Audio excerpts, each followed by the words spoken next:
வணக்கம். அனைத்து பக்தர்களுக்கும் இனியதொரு வணக்கம். இந்த பதிவு எதுக்காக அப்படின்னு கேட்டீங்கன்னா, ஆன்மீகத்தில் இருக்கக்கூடிய நிறை குறைகளை பற்றி விமர்சனம் செய்யக்கூடியதை பற்றி நம்ம நிறைய பேசலாம். இந்த ஒரு அரை மணி நேர காணொளி நம்ம சுவாரஸ்யமாகவே இருக்கும். வீடியோக்குள்ளே போகலாம் வாங்க.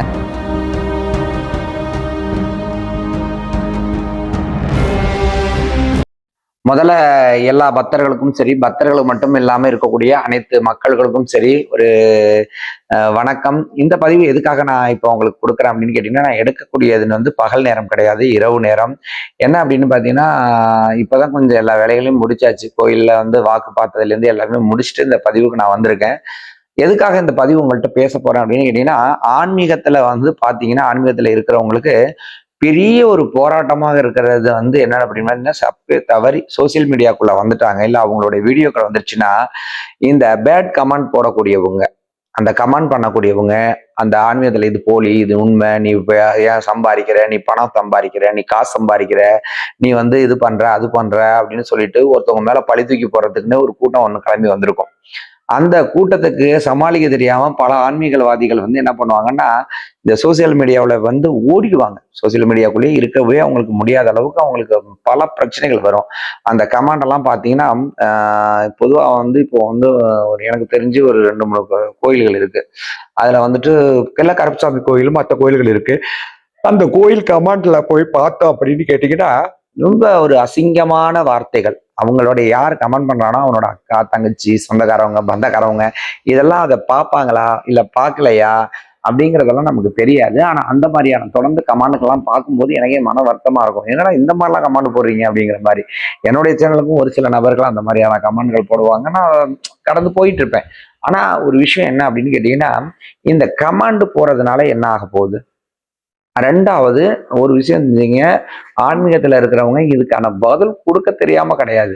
கொடுத்துட்டா என்ன சொல்லுவாங்கன்னா, உங்களுக்கு நீங்க ஆன்மீகத்துல இருக்கீங்க, இதுக்கெல்லாம் பதில் சொல்லணுமா, இதுக்கெல்லாம் பதில் சொன்னீங்கன்னா உங்களோட தரம் என்ன வருது, தராதரம் என்ன வருது அப்படின்னே ஒரு கும்பல் என்ன பண்ணுவாங்கன்னா, அதை ஒரு அமைக்கி அதை பேசி அதுக்கு பதில் சொல்லாத அளவுக்கு தடுத்துருவாங்க.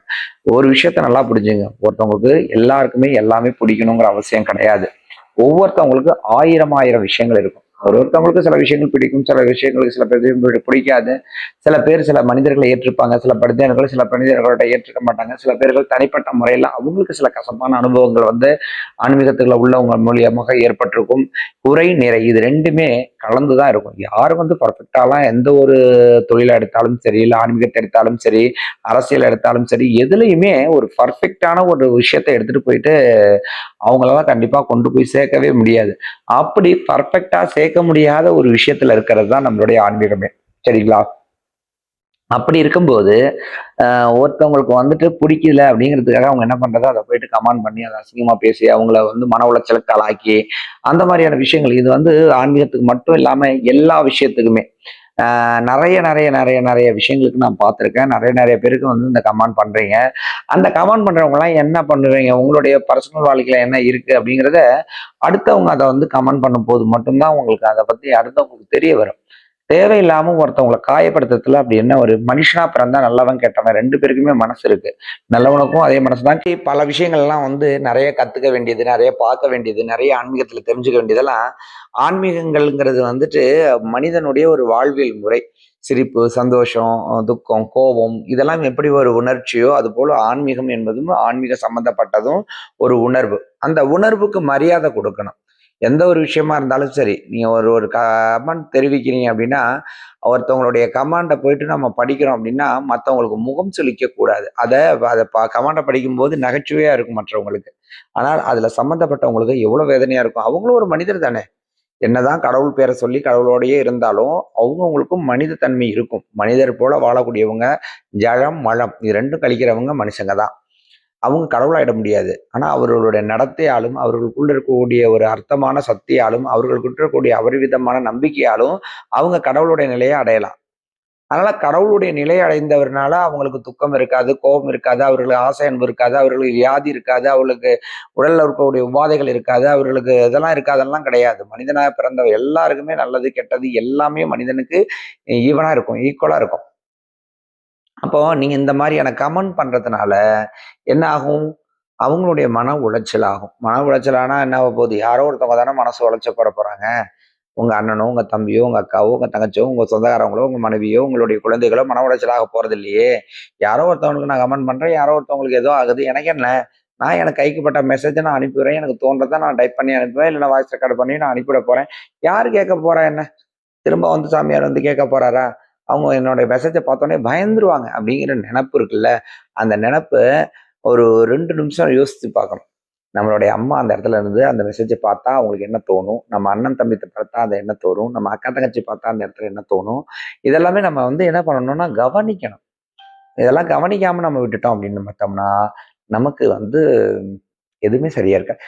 அதனால நான் என்னுடைய அட்வைஸ்ன்னு எடுத்தாலும் சரி, என்னுடைய ஆன்மீக பாதையில நான் சொல்லக்கூடிய வழியில போற பக்தர்களுக்கும் சரி, இதெல்லாம் வந்து கடந்து போய் தான் ஆகணும். அதுக்காக ஒவ்வொருத்தவங்கள்ட்டயும் போயிட்டு நான் இப்படிதான் இப்படிதான்னு நிரூபிக்க முடியாது. யார்ட்டயும் நீ பேட் கமெண்ட் பண்ணாதன்னு சொல்லவும் முடியாது. அவனுக்கு அவனுடைய எண்ணங்கள் தோணுதோ, என்னென்ன எண்ணங்கள் தோணுதோ அதெல்லாம் அவன் செய்ய தான் செய்வான்.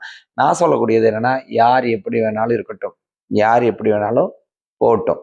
அத பத்திலாம் நம்ம கவலைப்படக்கூடாது. நம்மளுடைய வேலை என்ன? நம்மளுடைய ஆன்மீக பணி. அந்த ஆன்மீக பணிய சரியா செய்யணும். அதுல குறை இருக்கும், நிறை இருக்கும். அந்த நிறைய வந்து அடுத்தவன் சொல்லுவான், குறை சொல்லுவான் அப்படிங்கிறது அந்த ஆன்மீகத்துல வந்துட்டு நம்ம மாத்திக்கிட்டோம் அப்படின்னா, நம்மளுடைய வாழ்க்கையில நம்ம என்ன எடுக்கிறோமோ அது சரியா இருக்காது. அதனால என்னுடைய பக்தர்கள் அனைவருக்குமே நான் சொல்லக்கூடியது, ஆன்மீகம் என்பது போராட்ட களம். அதுல வந்து நம்ம போராடித்தான் ஆகணும். நம்மளுக்கு ஒரு இடம் ஆன்மீகத்துல வேணும். ஒரு இடத்துல வந்து ஒரு மையப்புள்ளியா வைக்கணும் அப்படின்னா, நம்ம போராடணும். நிறைய போராட்டங்களை சந்திச்சதுக்கு அப்புறம் தான் ஆன்மீகத்துல ஒரு எல்லையை நம்மளால அடைய முடியும். அப்ப அதுக்கு நிறைய போராட்டம், கஷ்டம், துன்பம் இதெல்லாம் வரதான் செய்யும். இது எல்லாத்தையுமே கடந்து தான் போகணும். அதுக்கு நம்ம தயாரா இருந்துக்கணும் இல்லைங்களா?